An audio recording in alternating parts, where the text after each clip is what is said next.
lambada lay fecc de lambada. Eh ouais. Tu Léegi m'énerves. jeex na. Léegi mer bi jeex na. Ces deux-là me foutent la haine. Ils me foutent la haine, les gars. La honte pour Jalika. Le contraste entre ces deux situations est tellement intéressant. Entre Taïrou qui dort comme un bébé et Jalika qui dort dans la voiture. Ça résume bien cette série. Jalika est l'éternelle maîtresse d'un homme marié.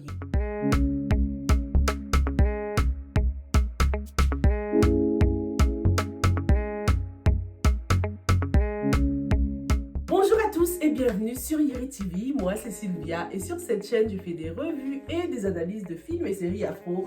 Sur cette chaîne on aime aussi donner notre opinion sur nos séries préférées, donc si c'est quelque chose qui t'intéresse, surtout n'hésite pas à t'abonner à la chaîne, active aussi la petite cloche pour ne rater aucune nouvelle revue. L'épisode 5 les gars qui était vraiment jusqu'ici le plus painful to watch, hein. Franchement c'était atroce, insupportable de les regarder ces deux-là, t'as juste envie de les gifler. Une bonne gifle bien chaude pour réveiller Jalika là, c'est ce qu'il lui fallait. Gang ici. C'est vraiment à se demander qui a réellement été marabouté dans cette situation. J'en ai parlé avec vous sur Instagram et un peu sur YouTube et vous m'avez dit non, il n'y a pas de maraboutage là-dedans. Jalika, elle est tout simplement amoureuse. C'est clairement de l'amour malsain, hein. Ça a même des répercussions sur son travail. Jalika doit clairement se ressaisir, mais de toute façon, ça ne la gêne pas, hein, si elle est capable de sourire, rigoler. Tu m'énerves. Elle m'a tellement énervée. Mais le pire dans cette situation, c'est qu'à aucun moment, Taïrou ne lui a demandé pardon, hein. Je parle d'un pardon sincère, éprouver de vrais regrets après cette humiliation, parce que c'était clairement humiliant, hein. Dormir dans la voiture, se cacher lorsque Dalanda passe. Le pire, c'est que Taïrou, il a vu tout ça, parce qu'il est entré dans la voiture lorsqu'elle sortait de sa cachette, quoi. C'est ça la vie de maîtresse, les gars. Dites-moi ce que vous avez pensé de cette scène. On parle de Jalika, c'est bien beau, mais Taïrou.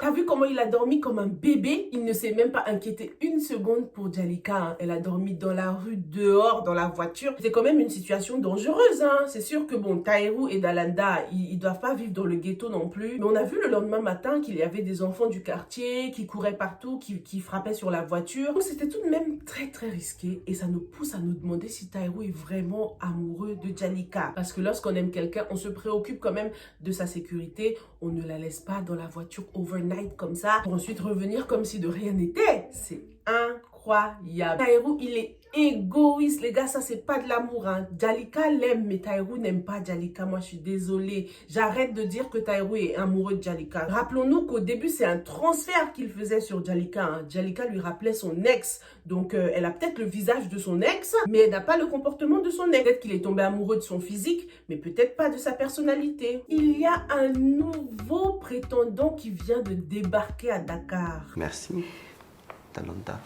Le fameux avocat Maître Amidou, collègue de Dalanda. Est-ce que Taïrou a du souci à se faire, les gars? Ce qui est marrant en plus, les gars, c'est que l'acteur s'appelle Amidouba dans la vraie vie, mais Calista a été visionnaire parce que apparemment le personnage de Amidouba avait été créé avant même sa rencontre avec l'acteur.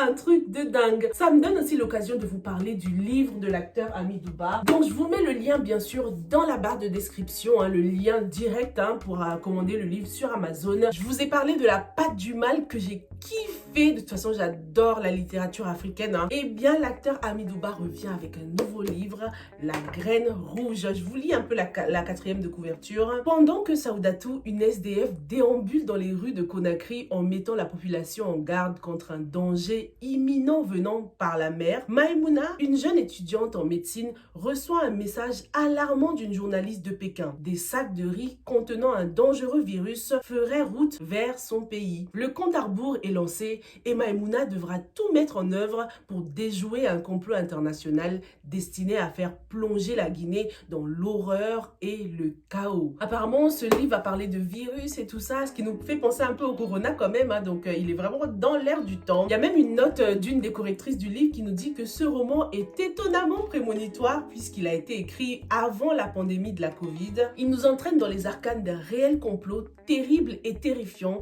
et l'art du suspense d'Amidouba est ici à son apogée. Je vous mets le lien dans la description et puis petite surprise, l'un d'entre vous va avoir la possibilité de gagner ce livre et de rencontrer l'acteur et écrivain. Donc restez attentifs les gars, à un moment donné dans la vidéo je vais poser une question et celui qui trouvera la réponse pourra gagner le livre et rencontrer l'acteur Hamidou Ba. Parlons maintenant du personnage de Hamidou Ba, le mec qui vient comme ça draguer la femme des gens, hein. Merci, Dalanda. Il drague les femmes enceintes. Est-ce que Taïrou a du souci à se faire, les gars? Il y a 2-3 choses très intéressantes concernant ce personnage. Donc l'acteur a joué le rôle de Seydina dans la série Lord de Ninki Nanka. C'était vraiment un mec bien, un séducteur, et pareil, il est tombé amoureux donc d'une femme enceinte. Donc on peut dire que lui, les enfants, c'est pas du tout un problème pour lui, tu vois. Déjà, dès que Dalanda arrive, elle lui dit « Ah ouais, les enfants ont dû te fatiguer ». Il donne pas de réelle réponse, quoi. En gros, genre, non, c'est pas du tout un souci. Moi, les enfants, ça me dérange pas du tout, tu vois. Donc c'est quelqu'un qui pourrait être un bon papa. Par rapport à sa relation avec Dalanda, on remarque qu'il se permet quand même de venir chez elle. Donc ce n'est pas une relation strictement professionnelle. Ce sont des collègues, mais aussi des amis, quoi. Le fait qu'ils viennent chez elle, c'est clairement un signe qu'ils se connaissent depuis un moment. Donc ça fait sûrement longtemps que Hamidou est en kiff sur Dalanda. Ça doit être son crush depuis longtemps, hein. Et en plus, vu qu'il travaille avec elle, il connaît son côté féroce, son côté femme forte, qui est quand même l'une des plus grandes qualités de Dalanda. Donc franchement, perso, je suis bien contente qu'il y ait un beau petit prétendant là qui vienne menacer un peu Taïrou là, qui vienne le secouer, tout en espérant que Hamidou n'a pas quelque chose à cacher aussi, hein. Parce que les hommes de cette série là. Alors concernant le livre La Graine Rouge, voici la question, les gars. D'après la 4e de couverture que j'ai lue, comment s'appelle le personnage qui a essayé de mettre la population en garde contre un danger imminent? Écrit le nom du personnage, est écrit le titre du livre aussi. Donc nom du personnage plus La Graine Rouge pour avoir la possibilité de rencontrer l'acteur pour qu'il puisse t'offrir son livre dédicacé en personne, ok? En tout cas, d'après le background qu'on a de Hamidou, les gars, même depuis lors de Ninki Nanka, franchement, on peut dire que c'est un homme fort, quoi. Un vrai homme. C'est vraiment avec un homme comme ça que je vois Mami. Est-ce que tu trouves pas que Mami irait trop bien avec Hamidou Ba? Mais vu comment il a l'air de grave kiffer sur Dalanda, là, ça va être très difficile de le réorienter, tu vois? De toute façon, Dalanda est dans la sauce de Mben. Donc pour l'instant, c'est sûr qu'elle rejette toutes les avances de Hamidou, hein. D'ailleurs, merci beaucoup pour vos partages concernant le maraboutage. J'ai kiffé lire vos commentaires. Donc je vous ai demandé s'il y avait de la sorcellerie ou du maraboutage positif et négatif. Il y en a qui m'ont dit que non, le maraboutage positif, ça n'existe pas du tout. Il y en a qui ont dit qu'il y avait une différence entre maraboutage et sorcellerie. Il y en a qui m'ont dit que c'était positif, hein. Il y a même Suleiman qui a partagé son expérience. Il a raconté comment sa grand-mère a aidé son grand frère à reprendre sa vie en main. Un commentaire plutôt intéressant que j'aimerais vous lire. Dites-moi ce que vous en pensez surtout. Personnellement, je pense que vraiment il y a de la sorcellerie pour des choses positives. Je m'explique. En 2017, mon grand frère était un ivrogne. Il fumait, il buvait. Il utilisait en gros des substances néfastes qui pouvaient le nuire. C'est ainsi que ma grand-mère a consulté un marabout qu'il connaît très bien et il lui a donné des trucs. À chaque repas, ma mère prenait une petite portion de ce que le marabout l'avait donné et le mettait dans l'assiette de mon frère discrètement. Au fil des années, on a remarqué un changement, mais incroyable, je vous dis. Il sortait plus la nuit, il avait complètement arrêté ses bêtises et maintenant il est marié et père d'une petite fille. Donc on peut en déduire que même si la sorcellerie est plus utilisée pour des choses négatives, elle peut quand même faire des miracles positifs. À bon entendeur. Merci beaucoup pour ce partage, Suleiman. Dites-moi ce que vous en pensez dans les commentaires surtout, hein. Cher a donc décidé de céder la place à Biram. On a aussi vu l'arrivée du nouveau personnage, donc Anita, c'était bien elle qui était attendue. Mansoura, elle n'a même pas attendu une seconde pour commencer la rivalité, hein. Franchement, Mansoura, she's just doing too much. Mansoura, arrête. Concernant le mariage de Anita, c'est encore un peu flou. Je sais pas si elle fait semblant d'être mariée avec Hamid ou est-ce qu'elle est mariée pour de vrai. Parce que sinon, ça voudra dire que ça fait des années que Hamid et Mansoura préparent ce complot. Hamid l'a même épousée en avance et tout ça juste pour qu'elle vienne ensuite intégrer Seneginja. Dans l'épisode précédent, lorsque Anita a donc rencontré la copine de sa mère, la copine lui a demandé de sauter le pas et puis elle a parlé aussi de la pilule. Beaucoup en ont déduit que ça voulait dire que Anita était mariée. C'est pour ça qu'elle parlait de la pilule, genre faut arrêter la pilule. Mais moi, j'avais pas compris ça comme ça au début. Lorsqu'elle parlait de sauter le pas, j'ai cru qu'elle parlait du mariage justement, genre il serait temps de sauter le pas, il serait temps de se marier et faire des enfants. Donc c'est encore un peu flou, j'ai pas l'impression qu'elle soit mariée for real, mais de toute façon on va le savoir très prochainement. Biram a donc kiffé sur elle, hein. Lui voilà, sur tout ce qui bouge.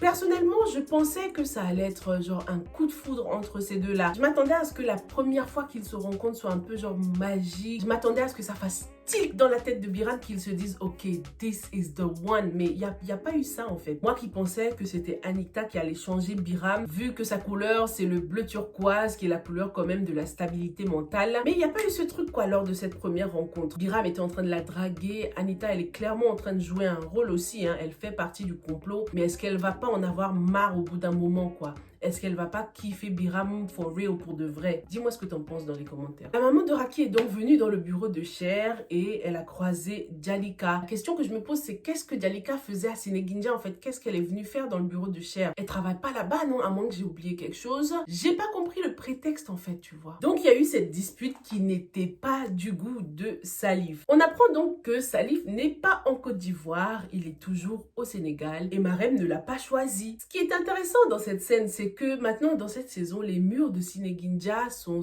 roses, hein. Les bureaux, à chaque fois dans les bureaux on nous montre des murs roses, la couleur rose qui est vraiment la couleur de la féminité quand même. Et on a remarqué l'importance des couleurs dans cette saison. Donc Sénéguindia n'est pas seulement une entreprise, c'est aussi une femme pour moi. Lorsque Cher prétend que cette boîte lui appartient, Cette boîte m'appartient. il fait référence à Marème, hein. Elle est autant à toi qu'à moi. D'où le clash un peu des titans là. Les deux hommes sont clairement des rivaux sur le plan professionnel mais aussi sur le plan personnel. Lorsque Cher débarque chez Hamza, on a l'impression que Marème n'est même plus son problème à Cher, hein. Tout ce qu'il veut c'est coincer Salif. Marème n'est plus trop sa priorité on dirait, pourtant il lui a demandé en mariage, hein. Est-ce que Cher est toujours aussi amoureux de Marème ou est-ce qu'il n'y a que la rivalité qui l'intéresse maintenant? Cher a changé, je ne le reconnais pas du tout. Dans cette saison, Cher passe vraiment pour le gigolo, hein, à proposer des mariages à gauche, à droite. Cher a mal fait les choses avec Marème, il a épousé une autre femme, il a brisé son mariage, le taksouf, tout ça. Mais ça n'a jamais vraiment été un homme à femme.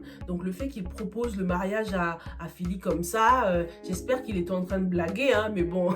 Ça ne lui ressemble mais pas du tout les gars. Est-ce que c'est à cause de tout ce qui se passe que Cher est perdu, il a besoin d'affection? Celle qu'on reconnaît les gars par contre c'est Philly, hein, en tout cas pour l'instant. C'est là qu'elle accepte la proposition de Cher là. Philly a été très mature, elle a défendu Lalla et lorsque la situation est devenue insupportable, elle s'est levée pour se barrer. Du coup là les gars, on se dit quand même que c'est Lalla qui n'arrête pas de pousser Philly à bout. C'est pour ça que Philly réagit comme ça. Sinon Philly n'a pas réellement l'intention de faire du mal à Lalla en fait. Concernant Lalla les gars, on a vu dans l'épisode précédent qu'elle avait décidé de poursuivre Cher en justice, qu'il risquait sûrement la prison, mais est-ce que la situation ne va pas se retourner contre elle? Je vais te lire la réaction de Salematou. Elle nous dit ce qu'elle pense de Lalla et sa plainte. Lalla porte plainte contre Cher. J'ai bien peur qu'en poursuivant la plainte, le dossier de Marème ne soit réouvert sur ces nudes diffusés par Lalla. Vous avez parlé de Mère Diagne et effectivement je l'avais aussi pensé, ce qui voudrait dire que Hamid et sa complice sont en chute libre sans le savoir. En parlant de la nouvelle fille qu'ils ont insérée dans l'entreprise, Anita ne se laissera pas faire. Je n'ai pas du tout l'impression qu'elle soit futée. Je crois d'ailleurs que c'est grâce à elle que leurs plans seront dévoilés. Pourquoi? D'abord les Diagne se rendront compte qu'elle n'est pas mariée car sa mère déjà fréquente leur maison. Ensuite, Biram a du discernement, ne l'oublions pas. Avec un peu de recul sur la situation, il saura qu'il y a anguille sous roche, donc observera les gestes de Mansoura. À part le secret sur la paternité de Biram, que peut bien cacher Mère Diagne? Très intéressant. Déjà, est-ce que tu penses que la plainte sur Marème va réouvrir? Est-ce que Lalla est en train de s'enfoncer les gars? Maintenant, concernant Mère Diagne et son secret, il y a certes le secret sur la paternité de Biram, mais il y a aussi le secret sur Marème. Est-ce que c'est pas Mère Diagne qui a rendu Marème stérile? On se souvient dans un épisode lorsqu'elle parlait avec Marème, elle lui disait que tu vas voir, quand Cher sera avec toi, ce sera comme s'il était avec sa mère ou un truc comme ça. Est-ce que Mère Diagne est responsable de la stérilité de Marème ou pas? Voilà un peu ce que j'avais pour toi concernant cet épisode 5 que j'ai beaucoup aimé. N'hésite pas à me laisser toutes tes impressions dans les commentaires et on se donne rendez-vous pour l'analyse de l'épisode 6. Stay safe and stay blessed. Bye!